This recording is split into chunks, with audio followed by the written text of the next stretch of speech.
Hello friends, मैं हूं doctor नीलम। आज हम बात करेंगे पैल्पिटेशन के बारे में।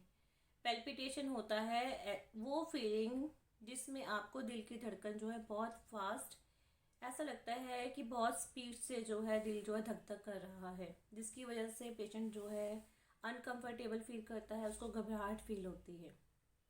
ये नॉर्मल प्रोसेस है बॉडी का। कुछ कंडीशंस में नॉर्मल ऐसा होता है, या कई बार बॉडी में कोई प्रॉब्लम होती है, कोई डिसीज होता है हार्ट से रिलेटेड या ब्रेन से रिलेटेड, तब ऐसा होता है।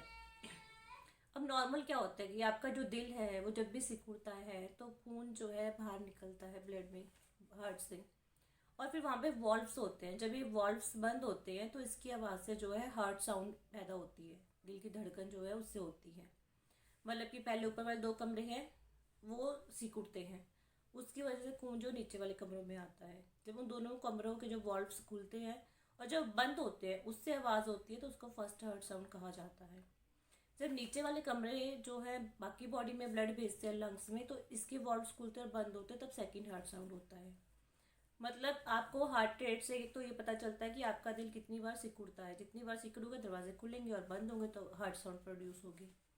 और सेकेंड होता है कि आपका जो दिल है वो एक बार में कितना ब्लड पंप कर रहा है और किस प्रेशर से पंप कर रहा है। तो ये जो है पल्स को चेक करके पता चलता है, नब्स को जैसे बोलते हैं। इसको देख के पता चल जाता है कि आपका हार्ट जो है वो ब्लड ज़्यादा पंप कर रहा है, कम पंप कर रहा है, ब्लड की क्वांटिटी क्या है उसके पल्स से पता चल जाता है। और थर्ड होता है कि आपका जो है हार्ट हार्ट के अंदर ना इलेक्ट्रिकल पल्स इम्पल्स होती है। मतलब जो दिल की मांसपेशियां होती है उसको सिकुड़ने और फैलने की शक्ति होती है। ये जो कंट्रोल होता है ये एक इलेक्ट्रिकल करंट के थ्रू जो है कंट्रोल होता है। मतलब दिल में जैसे पेस मेकर आपने देखा हो, कई पेशेंट्स के पेस मेकर डलता है, तो ऐसे ही हमारा जो राइट एट्रियम होता है, राइट जो ऊपर वाला चैम्बर होता है उसमें एक नोड होता है, ऐसे नोड। तो ये जो है जो जनरेट करती है हार्ट बीट वो 60 70 टू 80 पर मिनट जो है करती है। तो इसी से जो बाकी सारा हार्ट जो है कंट्रोल होता है। इसीलिए जो आपका हार्ट रेट होता है वो 70 टू 80 पर मिनट होता है। अगर इस नोड में, इस इलेक्ट्रिक इम्पल्स में कोई दिक्कत आएगी तो आपका हार्ट बीट कम हो जाएगी या ज़्यादा हो जाएगी, डिपेंड करता है। तो ये मेन कारण थे कि जब भी आपको पैल्पिटेशन फील होगी हार्ट प्रॉब्लम की वजह से, मतलब ऐसा कोई भी कारण जिसकी वजह से दिल को ज़्यादा काम करना पड़ेगा, तो आपकी हार्ट रेट बढ़ जाएगी। क्योंकि दिल अगर ज़्यादा सिकुड़ेगा तभी तो ज़्यादा ब्लड सप्लाई दे पाएगा बॉडी में, तभी तो ऑक्सीजन जो है, न्यूट्रिशन अगर चाहिए बॉडी में, एक्स्ट्रा रिक्वायरमेंट है तो वो दे पाएगा उसको बॉडी को, तो उसको एक्स्ट्रा कॉन्ट्रैक्ट करना पड़ेगा और वो आपका जो है हार्ट रेट बढ़ा देगा। जब भी दिल को ज़्यादा काम करना पड़ेगा, उसके ऊपर कोई ओवरलोड पड़ेगा, उसको ब्लड ज़्यादा पंप करना पड़ेगा, तो दिल ज़्यादा सिकुड़ेगा तो ज़्यादा वॉल्व्स खुलेंगे और बंद होंगे और आपकी हार्ट रेट जो है, दिल की धड़कन जो है ज़्यादा आएगी। जैसे नॉर्मली आपने देखा है कि हम एक्सरसाइज करते हैं तो दिल की धड़कन ज़्यादा हो जाती है, क्योंकि उस टाइम बॉडी को ऑक्सीजन और ब्लड की रिक्वायरमेंट ज़्यादा होती है। ऐसा ही प्रेगनेंसी में होता है, या जब आप बहुत ज़्यादा स्ट्रेस में होते हैं, टेंशन में होते हैं, तब भी ऐसा होता है। और ऐसे ही कुछ केसेस होते हैं जिसमें जो है हार्ट को ज़्यादा काम करना पड़ता है। जैसे कि अगर आप बहुत ज़्यादा ड्रिंक करते हैं, अगर आप स्मोकिंग करते हैं, अगर ब्लड प्रेशर ज़्यादा है, क्योंकि आपको पता है ब्लड प्रेशर जो है डायरेक्ट इफेक्ट जो है हार्ट के ऊपर डालता है, तो इसलिए बीपी जो है उसकी वजह से भी जो है हार्ट रेट जो है ज़्यादा होता है, क्योंकि हार्ट के ऊपर लोड पड़ता है। ऐसे बुखार हो, अगर किसी को एनीमिया हो, मतलब ऐसी कोई भी कंडीशन जिसकी वजह से ऑक्सीजन बॉडी में कम हो और ब्लड जो जितनी ज़्यादा तेज़ी से सर्कुलेट होगा उतना उनको ऑक्सीजन पहुंचाने की कोशिश करेगा, तो दिल को ज़्यादा काम करना पड़ेगा। छाती का अगर कोई भी इन्फेक्शन हो, क्योंकि चेस्ट में कोई भी इन्फेक्शन होगा तो ऑक्सीजन की कमी होगी बॉडी में, क्योंकि ब्लड जो है राइट साइड से चेस्ट में जाता है, छाती में, लंग्स में साफ होने के लिए। और अगर लंग्स में कोई भी ब्लॉकेज होगी, कोई इन्फेक्शन होगा, तो उसका इफेक्ट जो है राइट साइड के हार्ट पर भी पड़ेगा और ऑक्सीजन जो है कम हो जाएगी बॉडी में। और हार्ट की कोई भी प्रॉब्लम है, जैसे कि वॉल्व्स का डिसीज़ हो, कोई भी वॉल्व खराब हो, कार्डियोमायोपैथी हो, कोई ब्लॉकेज हो, या कोरोनरी आर्टरी डिसीज़ हो, ऐसे केसेस में जो है हार्ट के ऊपर लोड पड़ेगा तो आपको जो है दिल की धड़कन जो है ज़्यादा हो जाएगी उसमें। थायराइड में, अगर थायराइड ज़्यादा होता है जिन पेशेंट्स का, उनमें जो है दिल की धड़कन ज़्यादा हो जाती है, किडनी प्रॉब्लम में ज़्यादा हो जाती है। किडनी प्रॉब्लम में ज़्यादा होने का कारण है सोडियम पोटाशियम इलेक्ट्रोलाइट्स का इम्बैलेंस। जब भी दिल जो है कॉन्ट्रैक्ट करता है तो सोडियम की वजह से करता है, वो रिलैक्स करता है तो पोटाशियम की वजह से करता है। कैल्शियम है वो भी कॉन्ट्रैक्शन में हेल्प करता है सिकुड़ने में।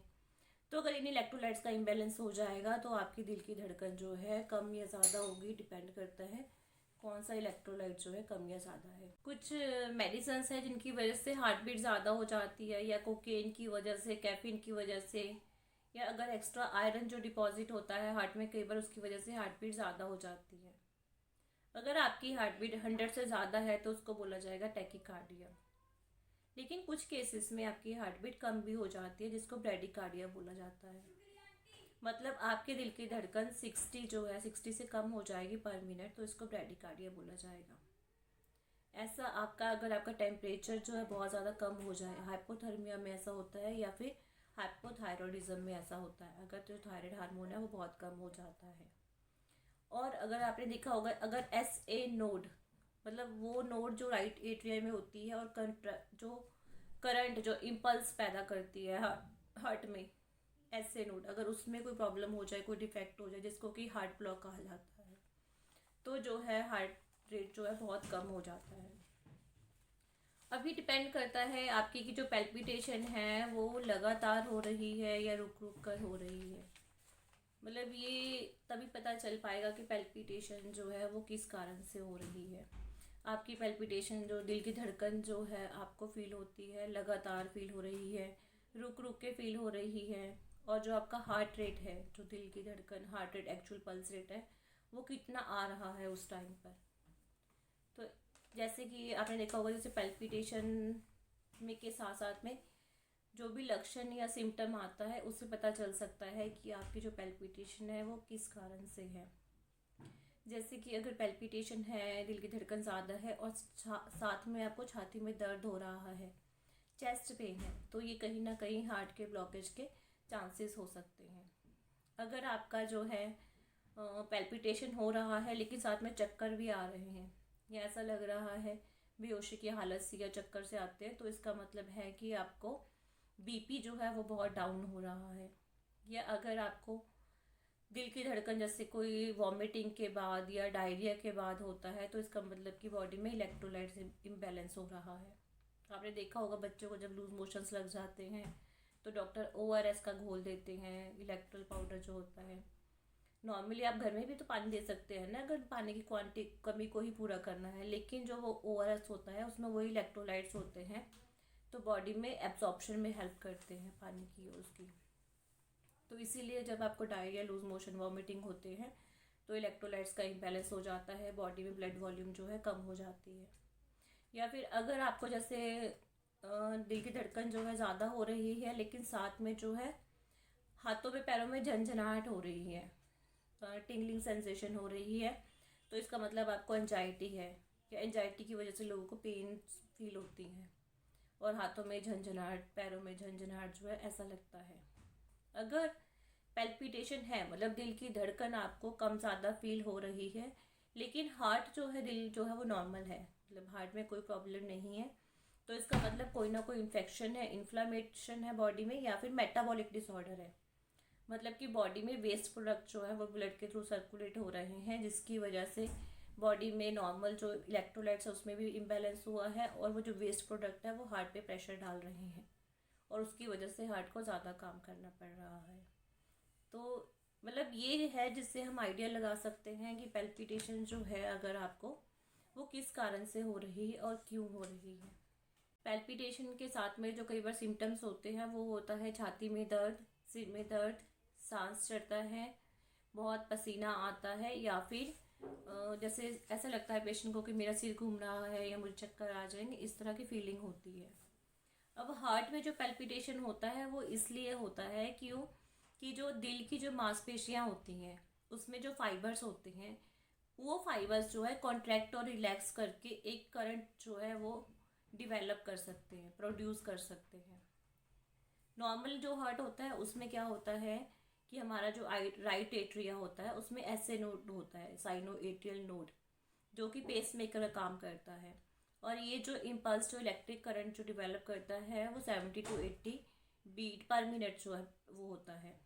अब अगर ये नोड किसी कारण से काम नहीं करता है, कोई प्रॉब्लम हो जाती है जिसको कि कंप्लीट हार्ट ब्लॉक कहा जाता है, तो एक दूसरा नोड होता है एवी नोड।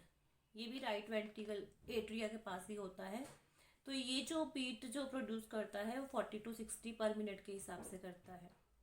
और अगर किसी कारण से हार्ट में कोई प्रॉब्लम हो जाए, मसल डैमेज हो जाए, ये वाला जो नोड है ये भी काम नहीं करता, तो वेंट्रिकल जो आपका नीचे वाला जो चैम्बर है, लेफ्ट जो वेंट्रिकल है, वो जो प्रोड्यूस करेगा आपकी बीट वो 36 पर मिनट के हिसाब से करता है। अब क्या होगा कि अगर मान लीजिए आपकी मसल्स में हाइपरट्रॉफी हो गई, अब अगर वो राइट एट्रिया में हुई, तो राइट एट्रिया में तो ये नोड होता है, तो इस पर इसकी वजह से जो क्या होता है, हार्ट के मान लो कि राइट एट्रिया की आपकी हाइपरट्रॉफी हो गई है, तो उसकी वजह से क्या होगा कि मसल्स जो है वो उसमें कॉन्ट्रैक्शन की, रिलैक्सेशन की शक्ति ख़त्म हो जाएगी और सारे जो फाइबर्स है उसके अपना अलग अलग तरह से कॉन्ट्रैक्ट से स्टोल करेंगे। मतलब कि एक नॉर्मल इम्पल्स जो है ख़त्म हो जाएगी, चारों चैम्बर्स का जो बैलेंस है वो बिगड़ जाएगा। एक चैम्बर अपने रेट पे चल रहा है, सेकंड अपने पे, थर्ड अपने पे, फोर्थ अपने पे। जहाँ जहाँ के मसल्स डैमेज हो जाती है वहाँ की कंडक्शन जो है वीक हो जाती है, इवन तक ख़त्म हो जाती है। जैसे मायोकार्डियल इंफार्क्शन में तो जो मसल डैमेज होगा उसकी कंडक्शन जो है वो ख़त्म हो जाएगी। तो क्या होगा, एट्रिया जो है अपना अलग अलग कॉन्ट्रैक्ट रिलैक्स करेंगे मसल्स के फाइबर, तो उसको एट्रियल फिब्रिलेशन कह देंगे। अगर वेंट्रिकल के फाइबर्स जो है सारे अपना अलग अलग कॉन्ट्रैक्ट रिलैक्स करते हैं तो उसको वेंट्रिकल फिब्रिलेशन कह देते हैं। मतलब जो हार्ट है वो नॉर्मल पंप नहीं कर पाएगा क्योंकि सारे मसल्स जो हैं अपने अपने रेट से कॉन्ट्रैक्ट और रिलैक्स करते हैं। तो इसीलिए जो है इसमें जो मेडिसिन की रिक्वायरमेंट होती है इसको कॉन्ट्रैक्शन को, रिलैक्सेशन को कंट्रोल करने के लिए। क्योंकि अगर इलेक्ट्रिक इम्पल्स जो कंडक्शन है ये बैलेंस होगा तभी आपका हार्ट जो है प्रॉपर जो है काम कर पाएगा। मान लीजिए कार में अगर 4 ड्राइवर है तो उस गाड़ी की हालत कैसी होगी आप खुद सोचिए। अगर एक कार में एक ड्राइवर है तो जो गाड़ी है वो बहुत स्मूथली चलेगी, लेकिन अगर आप एक कार में 4 ड्राइवर बिठा देंगे तो वो कार कहाँ चलेगी और क्या उसकी कंडीशन होगी। तो वही कंडीशन हार्ट की हो जाती है अगर सारे चारों चैम्बर्स जो हैं अपने अपने रेट पर काम करना शुरू कर देते हैं। तो इसीलिए कहा जाता है कि हार्ट की मसल्स डैमेज होगी किसी भी कारण से, चाहे वो डायलेट हो, फूल रही हो, सिकुड़ रही हो, थिक हो रही हो, हार्ड हो रही हो, तो इन फ्यूचर जो है कंडक्शन पर असर आएगा और फिर आपको पैल्पिटेशन फील होती है।